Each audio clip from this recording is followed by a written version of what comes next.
Let's take a look at how to install Visual Studio using the custom option.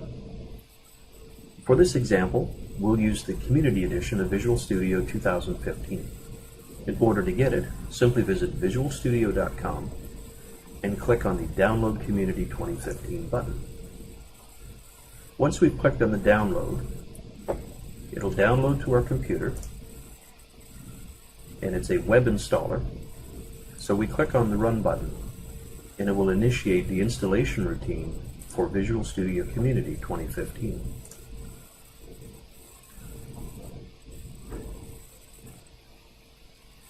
Once we have the options screen available, it's time to start looking at customizing the installation of Visual Studio. For the most part, the default allows you to create web and desktop type applications.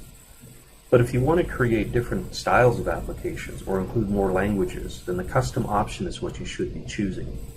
I always recommend selecting the custom option for the installation of Visual Studio 2015 to ensure that you're getting the packages and libraries that you need to create the applications you may wish to use.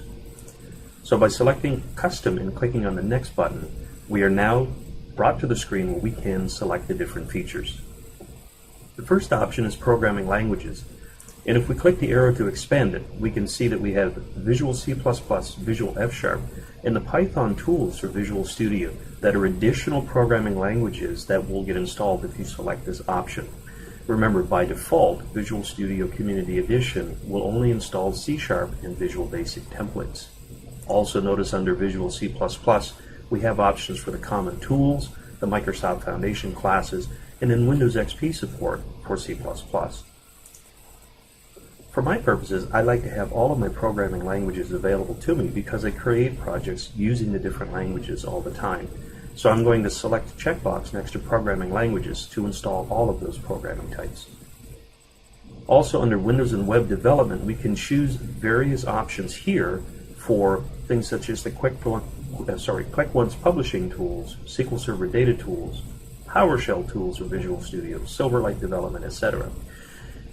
Here's a very important component. If you want to develop universal Windows applications, we need to ensure that we have the tools, the emulators, and the SDK. Now, you can choose the default install of Visual Studio and then come back and install the Windows 10 SDK at a later time, and that will include the tools, the SDKs, and emulators for you. But it's so much easier to install these during the installation of Visual Studio. Please note that it will increase the install size of the application, so the tool set will be much larger. So again, depending on what it is that you want to do, you may want to select Universal Windows App Development Toolkit, PowerShell tool for Windows, or for Visual Studio rather, if you want to be using PowerShell tools within your applications. If you need backward compatibility for Windows 8.1 and Windows Phone 8.0 and 8.1, you can select this option. Also, there are some common tools or cross-platform mobile development tools.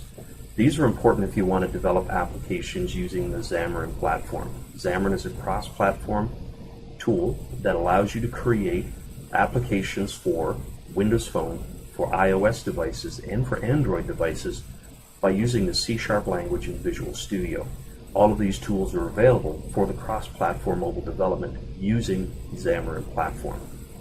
It includes all of the emulators as well. So again, remember, it will increase the size of the install base for Visual Studio. You might also notice that because I selected the cross-platform mobile development tools, we now have a little box inside the Windows 8.1 and Windows Phone tools. If we expand that, we'll see that it has included tools and Windows SDKs.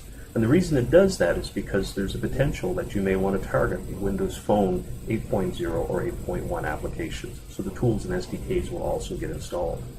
At the same time, the Common Tools checkbox includes a little square box indicating that we have also added another component here, and that is the Git for Windows.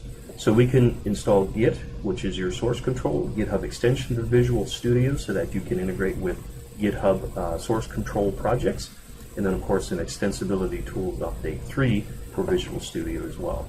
You'll notice that by selecting all of these options, setup can require up to 48 gigabytes across all of the drives that we'll install it on.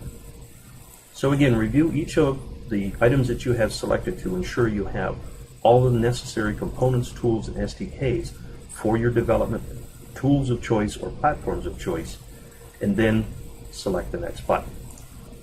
Once you do, you basically see a quick little selected features screen that will tell you all of the different items that you have selected, and by clicking install you agree to the license terms of all the software components. If you're not sure what those are, each one of the items that has license terms allows you to click on it to view those. Once you're satisfied with it, click the install button and Visual Studio starts installing all of the components that you have selected. So this is a quick overview of how to perform a custom installation of Visual Studio 2015.